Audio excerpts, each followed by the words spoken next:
सम्पूर्णमा हार्दिक नमस्कार र मैले हिजो नै सूची गरेअनुसार आज 10औं श्रेणीको पाठ्यक्रम सूची अन्तर्गत हामी छलफल गर्छौं भनेको थियौं र त्यसको निम्ति मैले 3टा पुस्तकबाट मात्रै आज हजुरहरूलाई पाठ्यक्रम बताउने छु किनभने व्याकरणको चाहिँ अलिकति लामो भएको कारणले गर्दा म व्याकरणको छुट्टै एउटा भिडियो बनाउने छु र 3टा पुस्तक साहित्य सुधा कथाबिम्ब र प्रतिभा परिचयबाट चाहिँ म राख्न गइरहेको छु र हजुरहरूको केही जिज्ञासु छ भने हजुरहरूले प्रतिक्रियामा राख्न सक्नुहुनेछ र म भूमिका बाँध्नु चाहिन किनभने हामी धेरै समय छैन हामीसँग सटासटी हामी पढ्नुपट्टि लाग्नुपर्नेछ र यसपालिको हामीले 25 र 26 को अन्तरालमा चाहिँ कुन कुन पुस्तकबाट पढ्नुपर्ने छ र कुन कुन पाठबाट चाहिँ कति कति अङ्कको आउनेछ यसलाई पनि हामी ध्यान दिएर हेर्नुपर्ने हुन्छ।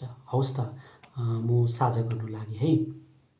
यसपालिको साहित्य सुधाबाट चाहिँ 4टा पाठ रहेको छ, माफ गर्नुहोला 5वटा पाठ रहेको छ। परालको आगो, सोझा, रातभरि हुरी चल्यो, डाक्टर नानु र मन एकाङ्गी दुर्वालगञ्ज्यूको रहेको छ र यतिबाट 5वटा पाठबाट चाहिँ 14 अङ्क यानि कि 14 मार्क्सको हुनेछ। अनि कविताबाट चाहिँ हेर्नुहोस् है तपाईहरूले, अनि आकाशको तारा के तारा हरिभक्त कटुवालज्यूको हुनेछ। अनि इस पढ्छु तेरो कविता, शहीदहरूको सम्झनामा, सत्य सन्देश अनि यात्री कविता, यति 5वटा चाहिँ कविता 12 अङ्कको यानि कि 12 मार्क्सको हुनेछ।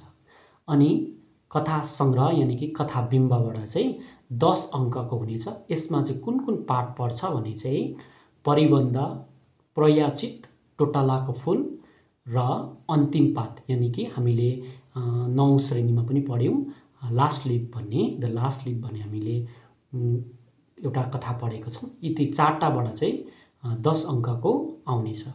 अनि अन्तिममा चाहिँ प्रतिभा परिचय जुन चाहिँ हामीले कविहरूको बारेमा पढ्नुपर्ने हुन्छ, कवि लेखकको बारेमा। यसपालिको परेको चाहिँ यसबाट चाहिँ 4 अङ्क यानि कि 4 मार्क्सको परेको छ र हामीले प्रथम लेखकलाई या कवि साहित्यकारलाई राजेन्द्र भण्डारीज्यूलाई पढ्नुपर्ने छ।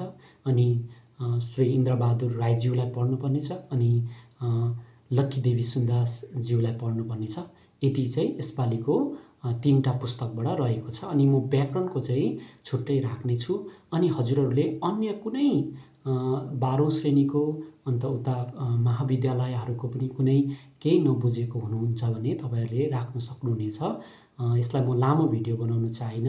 हवस् त हजुरहरूले सेयर गरेर हजुरहरूको साथीसम्म पुर्याइदिनुहुन्छ र आफैले पनि यसलाई सहयोगको रूपमा लिनुहुन्छ भन्ने मैले जिज्ञासा राखेको छु। र अब व्याकरणको राखेपछि चाहिँ म 6 तारिकदेखि चाहिँ हजुरहरूको निम्ति प्रथम परालको आगोलाई चाहिँ हामी एउटा सारांश रूपमा हामी कथा बुझ्नेछौँ। हस् त।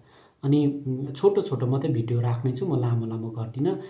3 मिनेट 4 मिनेट यानि कि धेर गयो भने 5 मिनेटसम्ममा चाहिँ एउटा कथालाई चाहिँ समराइज गर्ने कोसिस गर्नेछु। हजुरहरूले 5 मिनेट त भिडियो हेरेर के गरेर हजुरहरूले बिताउनुहुन्छ भने एउटा पढ्नु हेतु हजुरहरूले दिनुभयो भने भविष्यमा अति नै राम्रो अङ्क आउनेछ। र इङ्ग्लिस र नेपालीमा चाहिँ विशेष गरी हजुरहरू फेल हुनुभयो भने चाहिँ त्यो तपाईहरूलाई शिक्षकहरूले पनि भनिसक्नु भएको छ, फेल हुने चान्सेस हुन्छ। त्यसले गर्दाखेरि यो 2टा चाहिँ मेन सब्जेक्ट हो भनेर लिने हामी गरेका छौँ। त्यसले गर्दा यसको कोचिङ पनि हुँदैन। त्यसले गर्दा कृपया नानीहरूले चाहिँ विशेष गरी ध्यान दिएर पढ्ने, अब उपरान्त हजुरहरूले फोनलाई राम्रो सदुपयोगमा गर्ने, नराम्रो काममा नगर्ने, यसले भन्दै हजुरहरूलाई यसलाई पूर्ण हजुरहरूले यतिमा 100मा 80% हजुरले ल्याउनु पायो भने तपाईहरूको प्रतिशत यानि कि पर्सन्टेज बढेर जानेछ र हजुरहरूलाई सहयोग पनि मिल्नेछ। हवस् त, धन्यवाद।